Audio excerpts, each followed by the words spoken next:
Kita akan membaca dari kitab 2 Raja-Raja pasal yang ke-20, ayat yang ke-12, sampai dengan ayatnya yang ke-13. Firman Tuhan berkata demikian. Pada waktu itu, Merodak Baladan bin Baladan, Raja Babil, menyuruh orang membawa surat dan pemberian kepada Hizkia, sebab telah didengarnya bahwa Hizkia sakit tadinya.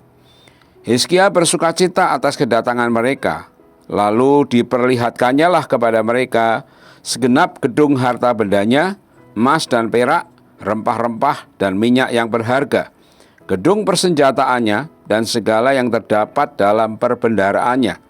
Tidak ada barang yang tidak diperlihatkan Hizkia kepada mereka di istananya dan di seluruh daerah kekuasaannya. Ada sebuah pepatah kuno mengatakan, adalah lebih sukar menghadapi kemakmuran daripada kesengsaraan. Karena pada segala sesuatu berjalan sesuai dengan keinginan kita menjadi ceroboh dan sombong. Keberhasilan yang dicapai Hizkia dengan pertolongan Tuhan telah membuatnya lupa diri. Dengan sangat tidak bijaksana ia memamerkan harta benda dan persenjataan yang ia miliki kepada utusan Babil yang tidak mengenal Allah. Kelihatannya utusan Babil datang untuk memberi selamat atas kesembuhan Hizkia, tetapi sebenarnya ada tujuan lain, yaitu menanyakan tentang tanda ajaib yang dialami oleh Hizkia, yaitu mundurnya bayang-bayang jam matahari dalam 2 Tawarik 32 ayat yang ke-31. Ternyata Hizkia telah jatuh dalam dosa kesombongan. Ia tidak memberikan kemuliaan kepada Allah.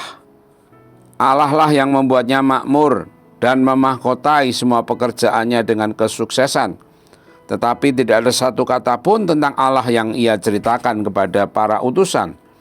Ia mengambil semua kehormatan dan kemuliaan bagi dirinya sendiri. Kita harus berhati-hati dengan dosa pamer, mungkin memamerkan kekayaan, perhiasan, kepandaian, dan kehebatan kita. Keberhasilan yang dialami Hizkia telah membuatnya lupa diri, sehingga ia tidak berterima kasih kepada Tuhan yang sudah 2 kali menolongnya.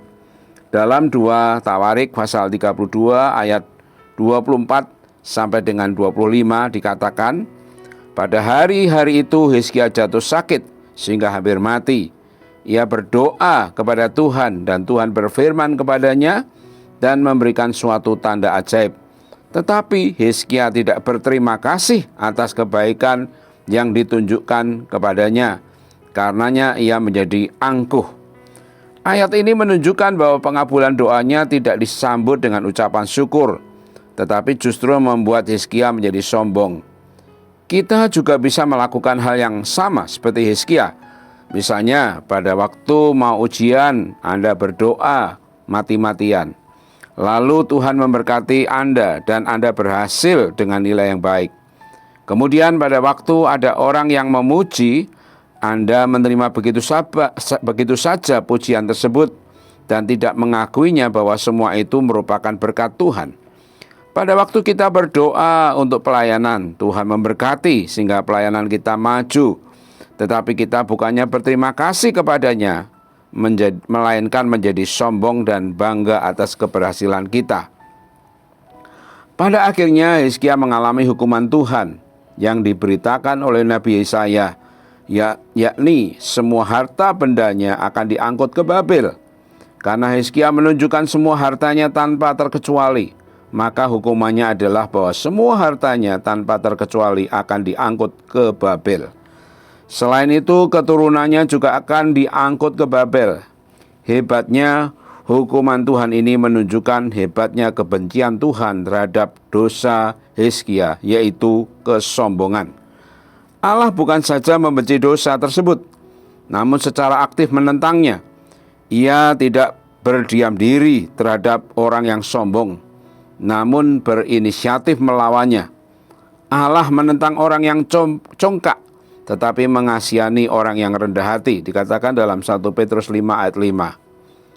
Karena itu hati-hatilah dengan sikap sombong, suka memamerkan kekayaan, kepandaian, dan lain-lain. Kita harus menghilangkan kebiasaan tersebut. Amin. Tuhan Yesus memberkati. Tuhan Yesus, ajar kami tetap memiliki sikap rendah hati di hadapan Tuhan. Kalau kami boleh menjadi berhasil, kami boleh diurapi, kami boleh dipakai oleh Tuhan dalam pelayanan kami, itu semata-mata karena kuasa-Mu yang mengurapi kami. Kuasa-Mu yang menyertai dan memberi keberhasilan kepada kami. Ajar kami selalu rendah hati di hadapan Tuhan. Ampuni segala kesombongan kami dan ajar kami selalu mengucap syukur untuk segala karya-Mu dalam hidup kami, dalam pelayanan kami, dalam pekerjaan kami. Tuhan Yesus, kami mengucap syukur. Haleluya. Amin.